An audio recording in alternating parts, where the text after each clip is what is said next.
नमस्कार मंडळी, कशा आहात? सगळे मस्त आहात ना? तर आशा करते मस्त असतात, मजेत असतात. तर इट्स मी माधवी चॅनलचं नाव आहे आणि चॅनलवरती आलाच आहात तर प्लीज अगोदर सबस्क्राईब करायला विसरू नका आणि व्हिडिओ स्किप न करता पहा, कारण इथून पुढचे व्हिडिओ आपले असणार आहेत, गावाकडचे व्हिडिओ असणार आहे. तर प्लीज प्लीज प्लीज सपोर्ट करा. तर काय ना मंडळी, आता बॅग भरून ठेवली आहे आणि बघा इथं ना बॅग भरून ठेवलेली आहे आणि असं झालं.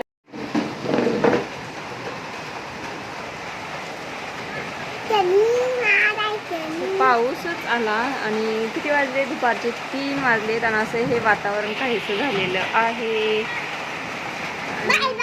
मोठा पाऊस आलेला आहे.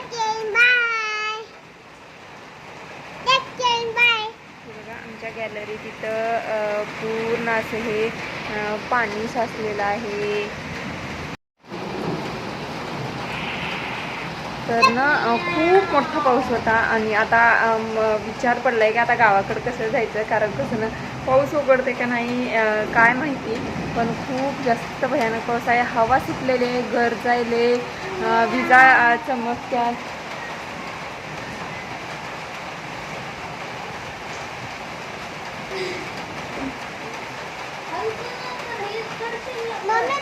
विजा चमकत्यात, त्याच्यामुळे खूप असं भयानक पाऊस पडलाय आणि मला तर ना खूप पाऊस येईल ना.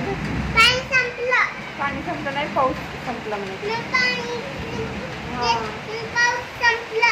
आणि आता ना खूप टेन्शन आलं की आता जायचं कसं कसं जायचं, कशा मोठ्या गाडीने जायचं. तर काय ना आता दुपारचे आता 4 वाजलेत आणि 3 वाजताच पाऊस सुरू झालेला होता. आता संध्याकाळची 9 वाजता आमची ट्रॅव्हल्स आहे आणि आता मला ना इतकं टेन्शन आलंय ना, आता ट्रॅव्हल्सपर्यंत कसं जायचं आणि काय जायचं, कारण खूप जास्त लांब ट्रॅव्हल्सचं स्टँड आहे. त्याच्यामुळं काय ना गावाकडे जायचं म्हटल्यानं तर मला ना माझ्या तर मग काय एक तर तिकीट भेटत नव्हतं. आज दिवसभर झालं, कालपासून ट्राय करत होतो आणि आज तर तिकीटच भेटलं नाही. कसं तरी कसं बसं तिकीट काढलं, तेही माझ्या भावानं गावाकडून काढून दिलं तिकीट.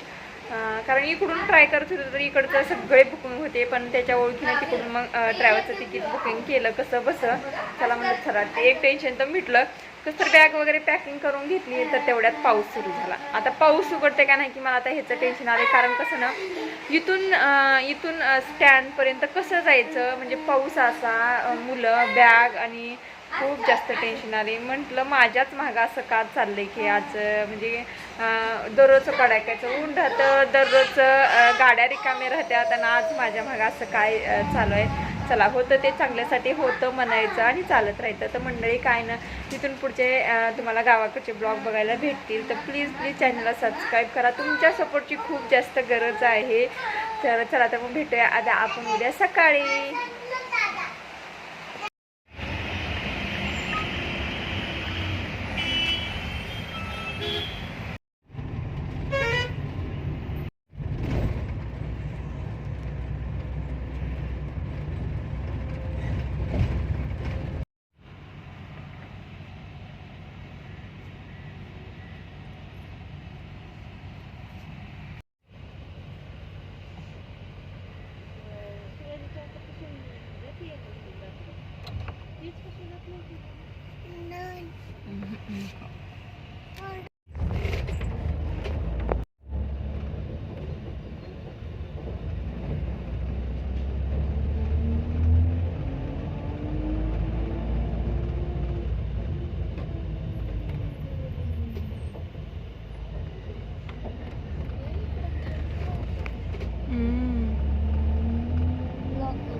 माझा आहे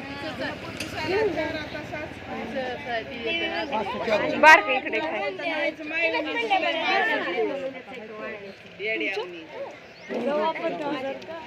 आंबे तोडायला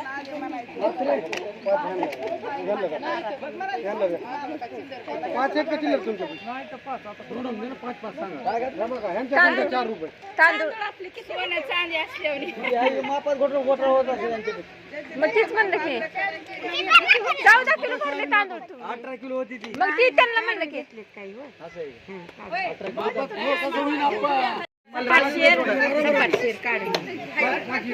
मला सांगा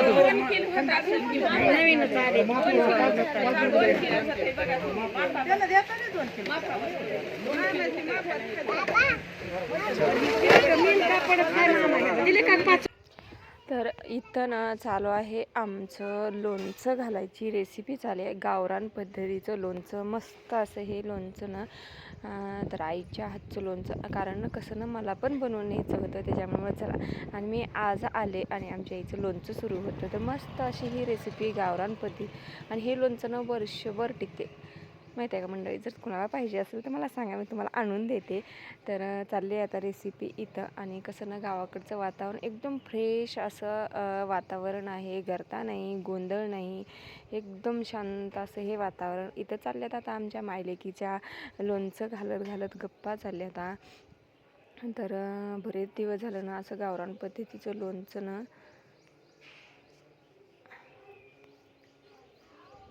तर बनवलेलंच नव्हतं.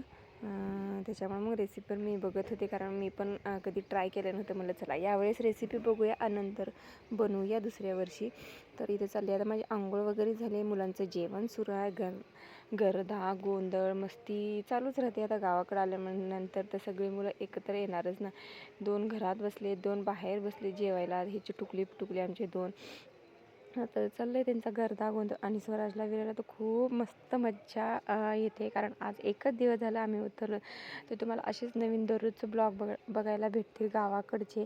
तर इथं रेसिपी करून झालेली आहे आमची लोणच्याची. मस्त असं हे गावरान पद्धतीचं लोणचं आहे. तर दुसऱ्या वर्षी मी नक्कीच माझ्या आईची रेसिपी करून बघणार आहे, ट्राय करून.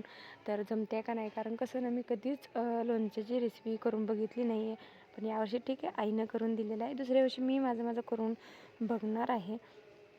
तर गावाकडचे असेच व्हिडिओ पाहण्यासाठी प्लीज चॅनलला सबस्क्राईब करा.